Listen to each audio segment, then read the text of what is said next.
കേരളത്തിൽ ലോക്സഭാ തെരഞ്ഞെടുപ്പ് പ്രചാരണം ചൂടുപിടിക്കുന്നു. തെരഞ്ഞെടുപ്പ് ഇന്ത്യയെ വീണ്ടെടുക്കാനുള്ള ജീവൻ മരണ പോരാട്ടമെന്ന് പറയുന്നു എ കെ ആന്റണി. നരേന്ദ്രമോദിയുടെ തൃശൂർ സന്ദർശനത്തെ വിമർശിച്ച CPIM സംസ്ഥാന സെക്രട്ടറിക്ക് മറുപടിയുമായി BJP രംഗത്തെത്തി. മോദിയുടെ വരവിൽ വേവലാതിയുള്ളവർക്ക് സീതാറാം യെച്ചൂരിയെയും കൊണ്ടുവരാം എന്ന് കെ സുരേന്ദ്രൻ പരിഹസിക്കുകയാണ്. കരുവന്നൂരിൽ ED നീക്കം കടുപ്പിക്കുന്ന സമയത്താണ് പ്രധാനമന്ത്രി കൂടി തൃശൂരിലേക്ക് എത്തുന്നത്. ഇതോടെയാണ് CPM പ്രധാനമന്ത്രിയുടെ തുടർ സന്ദർശനത്തെ വിമർശിച്ച് രംഗത്തെത്തിയത്. എന്നാൽ മോദി വരുന്നതിൽ വേവലാതിയുള്ളവർക്ക് സീതാറാം യെച്ചൂരിയെയും കൊണ്ടുവരാമെന്നാണ് MV ഗോവിന്ദനുള്ള BJPയുടെ മറുപടി. മോദിജി ഈ രാജ്യത്തിൻ്റെ പ്രധാനമന്ത്രിയാണ്. എല്ലാ സ്ഥലത്തും വന്ന് അദ്ദേഹത്തിന് പ്രചാരണം നടത്താനുള്ള സ്വാതന്ത്ര്യമുണ്ട്. സീതാറാം യെച്ചൂരി വന്നോട്ടെ, ആര് പറയുന്നതാണ് കേൾക്കുന്നത് നോക്കാം. 10 വർഷം കൊണ്ട് നരേന്ദ്രമോദി ഇന്ത്യ എന്ന ആശയത്തെ ഞെരുക്കി ഇല്ലാതാക്കാൻ ശ്രമിച്ചെന്നും ഈ തെരഞ്ഞെടുപ്പ് കഴിഞ്ഞാൽ കേന്ദ്രത്തിൽ നരേന്ദ്രമോദിയുടെ ഭരണം അവസാനിപ്പിക്കണമെന്നും എ കെ ആന്റണി.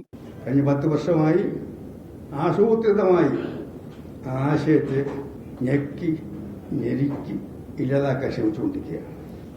ഈ ഇലക്ഷൻ കഴിഞ്ഞാൽ കേന്ദ്രത്തിൽ BJPയുടെ ഭരണം അവസാനിപ്പിക്കണം. സംസ്ഥാനത്തിനെതിരായ BJPയുടെ നുണകൾ UDF ഏറ്റെടുത്ത് പ്രചരിപ്പിക്കുന്നുവെന്ന് മുഖ്യമന്ത്രി പിണറായി വിജയനും വിമർശിച്ചു.